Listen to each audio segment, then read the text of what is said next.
Hello and welcome to a special episode of the Managing Madrid Podcast. We are live from Valdebebas, Real Madrid City, and Real Madrid's training session just concluded. Everyone but Militao and Alaba healthy and ready to go. And Carlo Ancelotti and Camavinga will speak in about 1 hour or so. And myself, Kiyan Sobhani, I'm joined by Lucas Navarrete and Jose Perez today to preview tomorrow's game against Leipzig at the Bernabeu, second leg, Champions League, round of 16, our bread and butter, our competition. Let's go. Big game tomorrow. Jose, Lucas, welcome. How are you guys doing? I'm doing fine, Kiyan. Thanks for having me. Hello, Jose. Same here. Same here. Hello, Kiyan. Hello, Lucas. Hello, everyone. Glad to be here and talk about the game. You know what I just realized, Lucas? What is Your it? Nuggets hat matches the Managing Madrid logo in the top corner there. Nice. Nug- That's right. Yeah.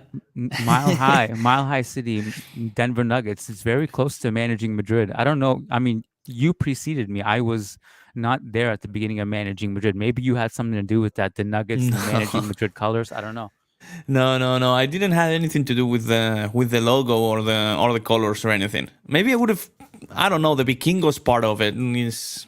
Real Madrid kind of went away from it, so maybe I would have chosen something different from what the current logo is. But anyway, it still looks good in my opinion. Yeah. Well, it's funny you say that because someone actually, one of our Patreon members sent us a DM saying, "Why do you guys have a Viking in your logo?" It has nothing to do with Real Madrid. Well, it does historically. It does. Yeah. Yeah. Well, we won't get into it now, but it does. So just for anyone else who was wondering, it very much is tied into our history. All right, Jose, I want to start with you.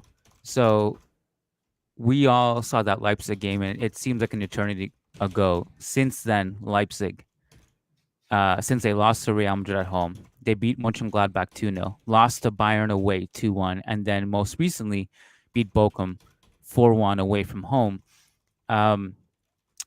We struggled in that game. We were also missing a bunch of players. Our center back pairing was Tchouaméni and Nacho. That was not fun, although Tchouaméni, I thought, really stepped up in that game. Andre Lunin had the game of his life, literally the best game of his career so far, and equaled Thibaut Courtois' 9 saves in a win, going back to the Champions League final against Liverpool. So we got good individual performances. Brahim Diaz, masterclass, golazo. What do we have to improve on, Jose, since that night? Oh, there are a lot of things that could be improved. So I think the main things that I'm thinking about going into this game is that it would be nice to just be able to go back to what I consider to be the starting midfield of Tchouaméni, Kroos, Valverde, and Bellingham, simply because as much as I think Tchouaméni has been doing a good shift at center back, I think the team is really missing him in midfield at the moment. Like that has been for a while my main argument against having Tchouaméni at the center back, that he's sorely needed at the 6 right now. I think if you have Tchouaméni in midfield and Bellingham, and with Bellingham back, then that makes defending Leipzig's counterattacks a lot easier, because I think that was one of the bigger issues that I saw in that game. So Leipzig are not, I don't find them tactically to be the most interesting team, but if you give their attackers, especially Olmo and Simmons, like space to run at you, they are extremely dangerous. And I think in that game, they got a lot of space to run. And a lot of that was that we could not shut down the counterattacks, because I think one thing where I think Bellingham is a bit underrated is just how he helps your team defend these counters, because you lose the ball next to the opposition's box, and then Bellingham is just really good at the counter pressing task, and then you also, and behind him you have Tchouaméni pushing back. These two guys stop a lot of counters before they even begin, and they were really missing in the first leg against Leipzig. Lucas, I was telling you before we started recording that, something about this one tomorrow that makes me feel uneasy, but that's also just the fan side of me talking, a little bit of nerves logically. And Jose, you brought it up too. I mean, something I forgot to mention right off the bat was that Jude Bellingham was not in the lineup that night in Leipzig. Luckily, Brahim stepped up and was amazing, but everyone is pretty much healthy. Like, we saw Courtois training. Obviously, he's not going to have any part in this, but everyone but Militao and Alaba. The team is coming off. I don't know what you call it. What should have been, what would have been epic remontada, which was cut short by Gil Manzano. But the fire is there certainly, and this is our stadium, and there's a lot to look forward to in this game. And one thing that I like about this situation is that Leipzig, who are not that tactically astute this season, they give a lot of space in transition, have to chase the game at the Bernabeu. And I just like that scenario a lot. And I think we can exploit that space. They are error prone at the back as well if we put a little bit of pressure on them. I like that. A lot of the analysis and the tactical preview is pretty much the same as we did for the first leg, Jose, because we did that as well. I think that applies here, but I think we also were a little bit caught off guard with Leipzig in the first leg, and I think we have the scouting report now. I agree. I think that, there's a reason why Real Madrid have not been at their best in recent weeks. The track record is there in La Liga, unfortunately. On the other hand, they've been able to survive just fine thanks to the mistakes from Barca and Girona both. But it's true that Real Madrid are kind of slowing down a little bit, or have slowed down a little bit in the last month or so. There have not been as many encouraging signs as in other months. But again, I think that this is a very good, as you mentioned, a very good scenario for Madrid in this return leg. I think that having the opportunity to counterattack and to exploit Leipzig's defensive vulnerability in transition maybe will be ideal for Madrid. On the other hand, it's true that they could put some pressure on you if they during the first 10-15 minutes, if you don't manage to start and kick the game off with the intensity that is required and needed. But obviously, I mean, you should be able to do that at the Bernabeu. Again, you should be able to bring that kind of focus and intensity. So, I mean, it should not be a problem. But as Jose mentioned in his first intervention here, I think that I'm looking forward to seeing Tchouaméni playing as a defensive midfielder again, and maybe not seeing Kroos as the anchor as often as we've seen in the past because of the injuries and all that. So I think this is something Valencia exploited during that first half, that horrendous first half in Mestalla. Kroos wasn't that effective as a defensive midfielder and all that. So I'm looking forward to kind of bringing the old lineup of Tchouaméni as a defensive midfielder once again, and letting Kroos be a central midfielder once again. So looking forward to the game, because I think this is a good opportunity for Real Madrid to bounce back from the last few results and kind of maybe regain some confidence and momentum for what's ahead. Well, here's a question for you. I agree with everything you said. I like the idea of Tchouaméni back to DM. Camavinga is about to speak in the press conference in about an hour. That means he's starting. Does he start as the DM? Are you putting Tchouaméni and Camavinga both in midfield? What is he going to do? I don't see Ancelotti dropping Kroos for this one, so I'm guessing that maybe Nacho is not that ready to start just yet, or maybe Tchouaméni is just ahead of him in the rotation right now. I agree with you that Camavinga being the man speaking in press conference certainly indicates that he's going to start. I don't think this is like a written rule or anything like that, but it's true that it will be weird. But has that ever happened when that player hasn't started the next day? Ever is I actually don't know. Ever is a very strong word, I guess, but it's definitely, sample size suggests that Camavinga is definitely going to start. But maybe Tchouaméni is just ahead of Nacho in the rotation right now at this point. Maybe this is just the case, and Tchouaméni is going to start as a center back at the time being, with Nacho being a reserve. This is something we were advocating for the last few weeks, so I'm fine with that decision if that's the case. Maybe this is something you can actually ask Ancelotti in the press conference right now. What's going on with the rotation? I mean, the official version is going to be Nacho is not 100%. Yeah. On the other hand, he came off the bench the other day, so I mean, it's a bit of a head-scratching answer, if you will. But yeah, go ahead. But they span that off as Nacho has quote-unquote muscular discomfort, which He came off the bench in a very intense second half. Well, that's the thing. If that were true, he probably wouldn't have come off the bench at all. In a very intense second half, mind you, again, the game was very intense. Even a very cold night in Valencia for what's usually the temperature in Valencia. So again, if he's actually having some kind of muscular discomfort, it was a bit weird seeing him coming off the bench with Real Madrid kind of kicking their tires after the win. So I don't know. I'm not sure I buy into these problems or this discomfort much after seeing him. Initially, I believed it because I did too. Yeah. Because Ancelotti, like before in a previous press conference, said that if Nacho was healthy, if we have two center backs, Tchouameni is not going to be center back. It's an emergency. But then when I saw Nacho come off the bench, I was like, I don't know. That's weird. Yeah. So, but there would go your dream of having Tchouameni as back to DM. It would not be a problem for me if Camavinga starts as a DM, though. I just want to see Kroos being the central midfielder again. It's true that when Camavinga plays, they switch. They switch. Offense. Yeah, they switch, and it's not as pure as Tchouameni DM, which is 100% the case when Tchouameni and Kroos are on the field. Like Tchouameni is the DM and Kroos is the central midfielder. When Camavinga is there, is definitely not as whenever Tchouameni starts. But as long as Kroos is able to play as a central midfielder and kind of gives Real Madrid the opportunity to have a more defensive-oriented player as a DM, I would be fine with that. Jose, where are you on this? We have two separate, kind of not even debates, two separate conversations almost.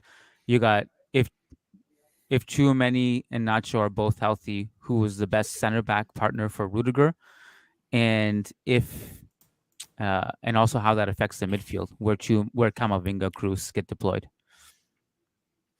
Yeah, and it is true that they're in a way like two separate discussions, because I do think, because I am really on the side of like, I think Tchouameni at this point is at a better level than Nacho for the center back position.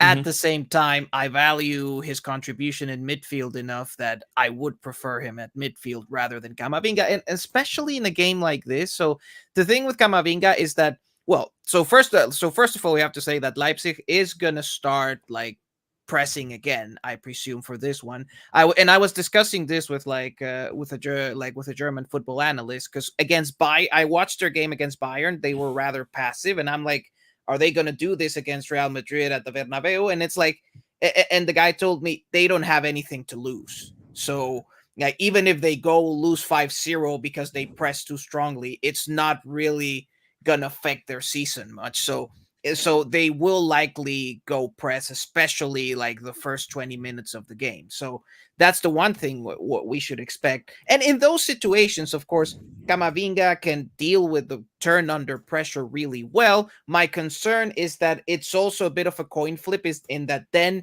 he tries like a really risky pass, a really risky decision, or switches off, or like makes a mistake with a pass that shouldn't happen. And then you lose the ball in a position where you wouldn't like to lose it. And that's kind of the difference with Tchouameni, that it's like, it's a bit risk reward. Like Tchouameni takes fewer risks, might not lead to such a good attacking play, but he's going to keep the ball without losing it. With Camavinga, you could lose the ball in a compromised position. So that's one thing. Then the other thing is just defensively, Olmo and Xavi Simons tend to be quite sneaky at receiving in between the lines, and that's really where they're best. Because like if you can manage to get those two guys to receive the ball next to the wing, you can corner them more easily. It gets really dangerous when they get to receive inside and then they connect with the other attackers. And for example, Tchouameni tends to be better at screening, let's say, the back of the midfield line, and make sure that these attackers won't receive comfortably. Camavinga is a bit more messy positionally, so that's a bit my concern about Camavinga on defense. It's interesting to reflect on this on the first leg again too, and the threat of Olmo and Xavi Simons, and you kind of touched on their brilliance, but their ability to be unpredictable with their off-ball runs and pop up into different zones, and in Xavi Simons' case, can also just carry the ball through defensive lines and in transition. He's obviously a really fun player to watch. I just looking at the matchups.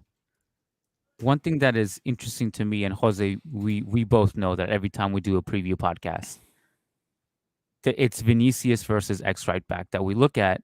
And I thought Simakim actually defended Vinicius well in the first leg, and Klosterman also on the inside provided good coverage. And I just wonder, and still Vinicius had his moments. He had like an incredible Trivela pass. He had a shot that hit the post. That's something that I'm going to look at. I predict a big night from Vini for two reasons. One is that he has Jude alongside him. And two, again, just given the fact that Leipzig have to chase the game, there will probably be more space, right? I'm going to bring up a quick super chat. Yeah, I agree. And something... Oh, yeah. No, go finish your thought. So Camavinga will be at the presser. Yeah. So I was looking at the Bayern game. The other thing that I noticed is that, okay, so Bayern struggled because they had build-up issues. They couldn't reach their attackers. But once the ball reached the attackers, like all of these guys, Musiala, Kane, Sané, they had a lot of threat when they were running at Leipzig's defense. So that I found interesting because I could see Bellingham and Vinicius and Rodrygo run into a similar situation where if you get these guys running at the Leipzig defense, they're gonna create something and it's gonna be quite dangerous. Also, Leipzig's defense tends to be a bit messy when defending their box, which is one of those times where I'm like, it would be nice to see what say Joselu could do there, because it's just like he's just the kind of guy who's good at finding those shot in the box, and just Leipzig center backs are not good at defending that. So those are some good opportunities that Real Madrid could get. The other reason, thinking back on the Tchouaméni and Camavinga thing, like the other nice thing about having Tchouaméni at center back is that last time, unfortunately, Nacho made Sesko look a lot better than what he actually is, in my opinion. So having Rudiger and Tchouaméni there might make it easier to defend Openda and Sesko. I feel like I'm maybe getting ahead of myself, but I feel like the lineup kind of picks itself tomorrow. So going back to the first leg, this is what we had: Lunin, Carvajal, Tchouaméni, Nacho, Mendy, Fede, Tony, Cruz, Camavinga, Brahim Diaz, Rodrygo, Vinicius. So Jude will slot in for Brahim. And that will really be the only change apart from Nacho is the question mark, and because Rudiger's back. So the real question mark to me is, will Nacho start? And I think if you read the tea leaves from the Valencia game and also going back to his performance against Leipzig in the first leg, which was quite frankly terrible, and if not for Tchouaméni and Lunin that night, it would not have been a clean sheet. I think it would just make sense to go with the Tchouaméni-Rudiger pairing, and then put Camavinga, Cruz as the six, where on offense it's Cruz, on defense it's Camavinga who goes there, and that works. I have my thoughts on the whole. On offense it's Kroos, on defense it's Camavinga, which is 100% the way it goes. Yeah, I mean, I'm not trying to say you're wrong. I'm just not entirely comfortable with cross defending transition opportunities, man. It's something Valencia tried to exploit the other day. It's obviously Kroos' main vulnerability, but having him playing the DM on offense makes sense because of the ball progression, obviously, from the defensive line. But on the other hand, it makes you kind of vulnerable in transition if Camavinga and the first line of press is not that effective, right? So if you lose the ball, basically. Yeah, if you lose the ball, or if Camavinga and Tchouaméni are not, Camavinga and Valverde are not that effective recovering the ball, or even Mendy, Kroos is just quite frankly very exposed in that kind of context. So that's my main concern about having Kroos and taking on this kind of role. Anyway, it's just the way Ancelotti has gone after the first third of the season, maybe. So we'll see if that continues. I want to maybe bring another topic here, Kiyan. Okay. Do we feel this is like a very, very good and crucial opportunity for Rodrygo to make a statement? I know I might have been very hard on Rodrygo for the last few weeks. I think for the right reasons, though. So I think this is a good opportunity for him now to kind of bounce back, if you will, and contribute in a good way with this context we are expecting and in this game, with Real Madrid having good opportunities to counterattack and all that. I think this is kind of a make or break, a decisive game for Rodrygo, because if he doesn't sorry, perform at a at a very high level, I think that Brahim might start competing with him for the starting spot. Jose, I'm curious to get your thoughts on this, but I feel like this is a Rodrygo game. I feel like Should be. Champions League at home against a team that's going to open up. That's Rodrygo's jam. Like Vinny and him are gonna. I mean, you can't ask for much more in terms of ideal scenarios. This is why generally Real Madrid also look better in the Champions League than they do in La Liga, because there's more space. There's less people in a low block kicking the shit out of you. So I just assume and look at this game that I think Rodrygo it'll suit him. Jose, what are your thoughts on this? I've been so I've been a bit negative about Rodrygo lately, simply because I also see that the team has done a bit of a tactical change recently. Like before, like it feels subtle, but it is there that the team has moved. Well, at the beginning of the season, it was kind of a 4-4-2 diamond. Then it moved to kind of a flat 4-4-2. And now Ancelotti, like in the last month or so, has been moving to, I wouldn't call it a diamond. I would call it more of a 4-3-3, with, say, Bellingham's position almost being kind of more of a false nine, and then the attackers are wide open again like wingers.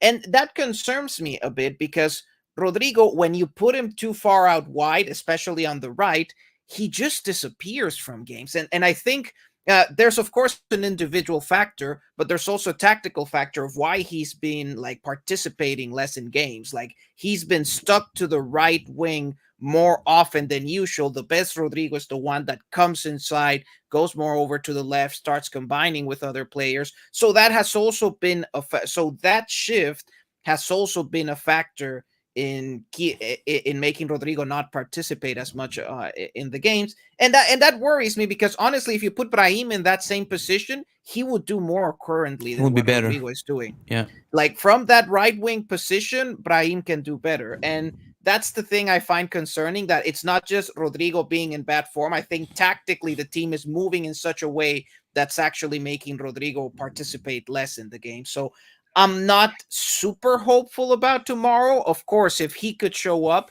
that would be a statement. But and there will be spaces. Leipzig has more incentive to press high. There will be spaces for him to run at people. But I think at some point Rodrygo is going to have to, because the thing is that there have been times in previous years where, say, Ancelotti put Rodrygo on the right, and then he took his own initiative and he went and went into more center positions. He has to take that initiative again, because if he just stays on the right wing, we're just not going to see him. That first leg too, guys. Like we'll remember the Brahim golazo, but what we won't remember is he was pressing like a maniac. He was working really hard on defense. A couple times he gave the ball away with a bad pass. Immediately he hunts the player down and wins it back. The presence was there. Like he wasn't just his goal. And I think that really matters. Like the effort really mattered. That it wasn't just his goal, which was incredible. He put the team on his back in that moment, but also just his effort all around from one to however long he was on the field. Did he play the full 90? No, he did not. But the entire time he was on the field, he made his presence known. And that's what I want from Rodrygo, is that often when whoever the front three is, whether it's Vinny, Rodrygo, Jude, Vinny, Brahim, Rodrygo is often the most quiet one. Now, sometimes that's because he's making third man runs and he's doing other things, but I would like to see him get on the ball a little bit more and not be as quiet. Sorry, I forgot to read this super chat that's been sitting on the screen for ages. Muhammad Al-Manhari says Kama will be at the presser, so probably he will start. Yeah, I think we did discuss that. I just want to go back to Kamavinga too. Reading that my notes from the first leg, he was actually really important in controlling Olmo. Olmo, like remember that half space where Nacho was. We were getting cooked there. And if it wasn't for Kamavinga coming into that zone and controlling Olmo and putting in some really strong challenges, that also could have been worse. So I think I'm going to put Kamavinga down as an unsung hero from that night as well.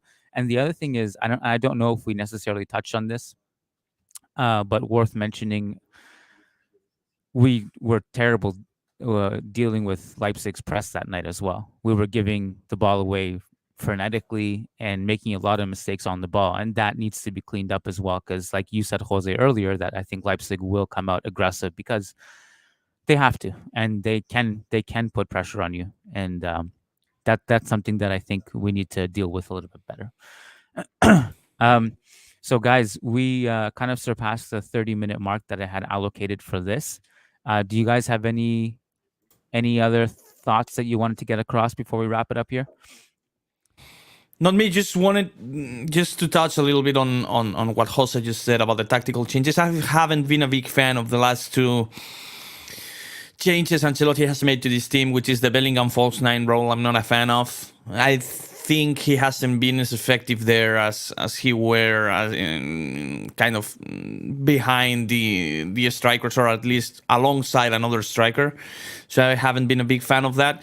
And the other thing was the cross DM, which makes me a little bit worried whenever Real Madrid turn the ball over. But yeah, we'll see if Ancelotti kind of goes back to what he went with in the first third of the season or so, because now that he has pretty much everyone at his disposal, at least in the midfield and the offensive line, maybe it would be a good opportunity to play with the diamond, it was working well. At least Bellingham was working really well, and I'm looking forward to seeing kind of regaining some confidence and some form during this last third of the season.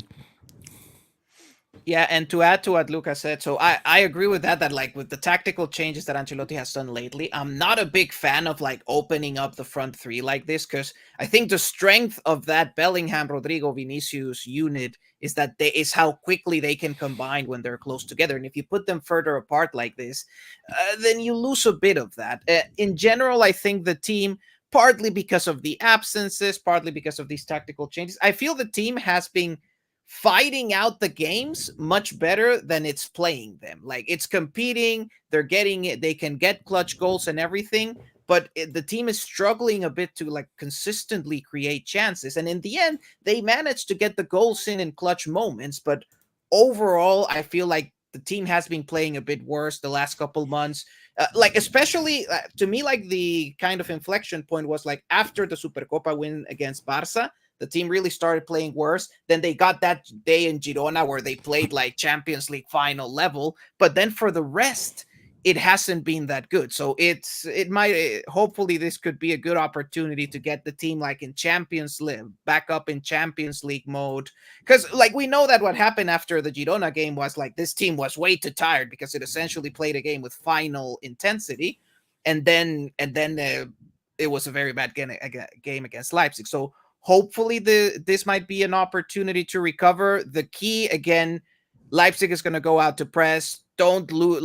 The team in possession last time was not that good. It's important to not lose the ball here, because one of them is that Bayern often lost the ball in Leipzig's half. And if Olmo and Simmons have to counterattack from their own half, it's a lot harder for them. But if Leipzig press and they recover the ball close to your goal, then they're going to have a lot more danger. So it's important not to lose the ball in your own half. That's one of the keys. But all in all, like, I think even if this team doesn't play well, I think they can still get the clutch goals. Like they've been doing this at least for the last 2 months when they haven't been playing that well. Yeah, and look, you can't, like, there's phases like this every season. There's going to be phases where you go on a hot streak and you look great. And ironically for us, it came like amid injury crisis and formation changes and making it work. And then, and then there's always phases where maybe you win, but you don't play good, but you just get the job done and it's not pretty.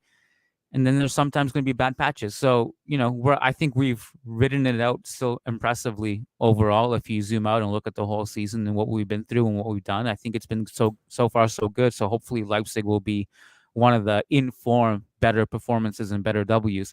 I just realized this is probably this is our earliest live stream ever. We've never recorded this early for a live stream. This is like 6 a.m. back home. So tomorrow, uh, I'm just thinking of this now. It's totally, I'm committing myself to it randomly.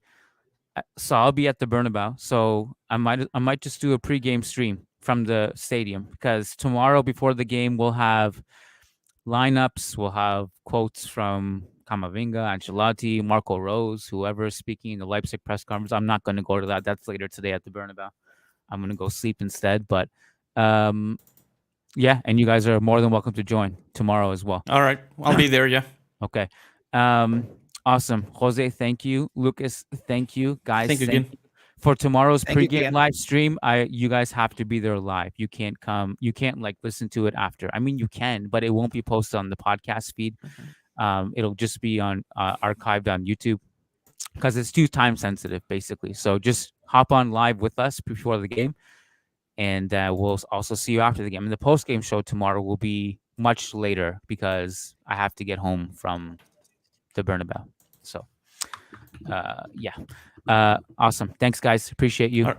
Yes, sir. Thanks for tuning in. Take All care. right. Peace See out. ya.